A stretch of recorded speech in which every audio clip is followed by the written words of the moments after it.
So it makes our job difficult, by the way. It's not easy. In that sense, the only requirement is, I think sometimes in the U.S., our counterparts and in larger audiences in different parts of this country, sometimes they miss something very important. We are a member of the civilized world,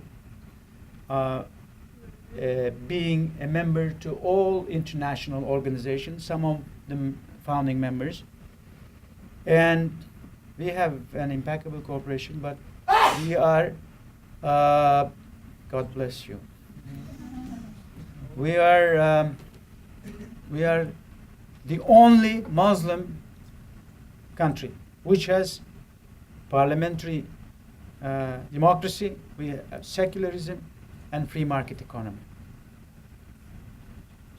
So that's why when we talk together, one voice with the United States on any issue, it makes a lot of difference. We do it in Iraq. The mission is not being completed yet. The challenge is there. But we are, I can tell you, we are satisfied with our relationship on issues related to Iraq.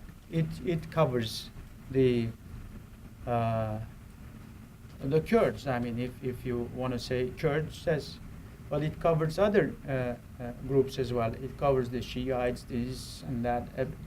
Turkey is the only country on the face of the earth, I can challenge you, each and every one of you, which can speak to any group, be it religious or political, with any individual, with any leader. There is no such country, especially in our region, but globally, it is a fact. We do speak to everyone that you can think of. This is our culture. This is a unique, I think, future of the Turks. And this helps us. It helps us as much as it helps to our, of course, allies and friends whom we are working together. Yes, please. Yes, Mr. Ambassador, thank you for addressing this today. There's a lot of discussion and notions about an emerging Turkey. Yeah. And you referenced in your speech, if I understood you correctly, that there's not Turkey is not shifting; it's normalizing. Yeah. Would you describe the future of Turkey and its the role of political Islam playing more of a part in a normalized Turkey? Will political Islam, as opposed to just religious elements of Islam, play more of a normal role in Turkey's future? Well, I believe I have already answered your question in my speech, because I said in one paragraph, I don't remember now when, we have no political, no any other intention when we talk the real aspects of Turkish foreign policy, which means I understand it's perceived differently here. There's a big perception gap here in this town, in this country as well, when it comes to Turkey. Because Turkey has made a huge step, huge, I think, development, and unprecedented type of dynamism has been, I think, performed by our society, by our businesses, by everybody. So, as I said, in our immediate neighborhood, in order for us to do some more good things, we need a peaceful environment. Then we just face those individual problems. I tell everybody, look, let's go clockwise or counterclockwise, whichever way you like.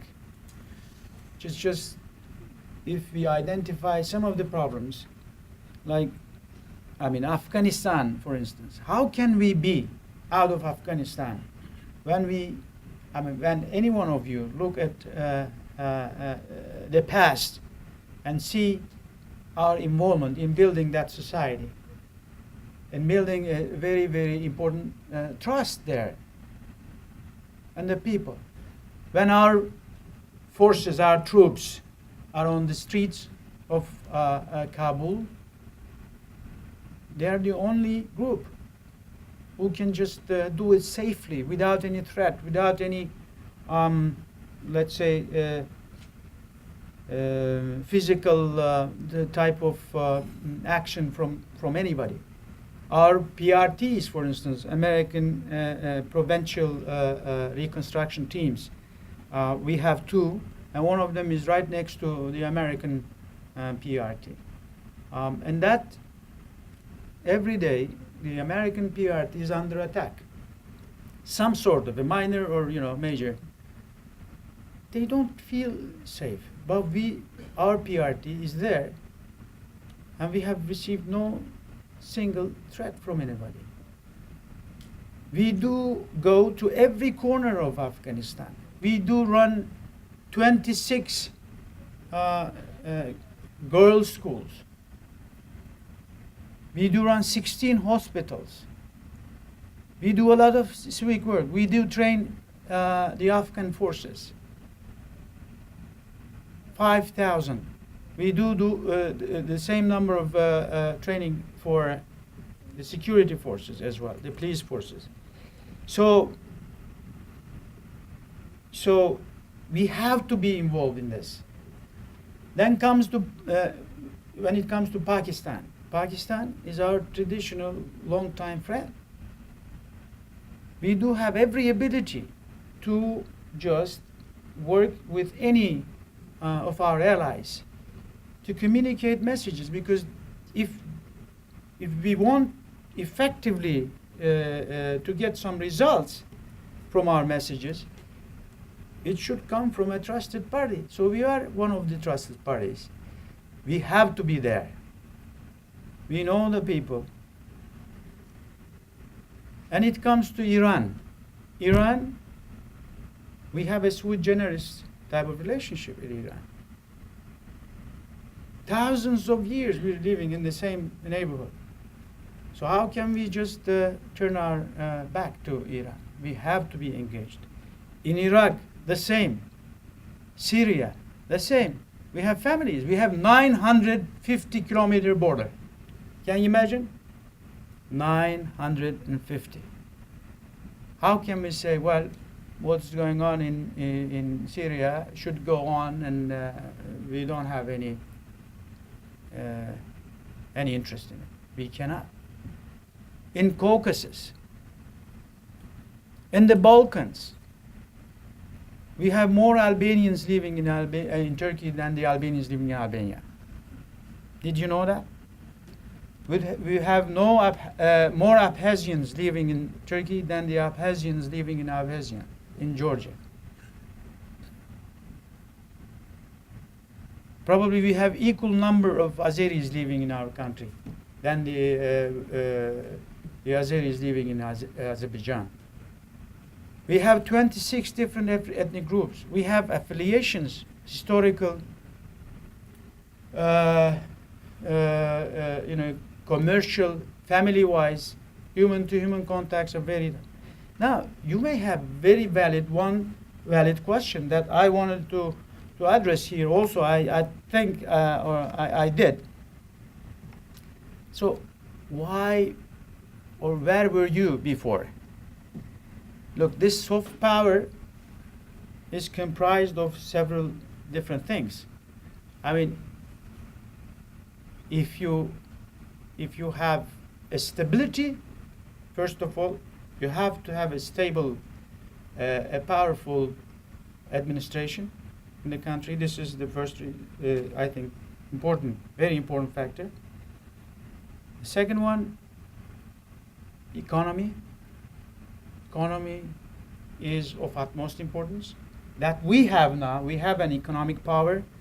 We have had 5% average growth rate in the last decade, which is next after China.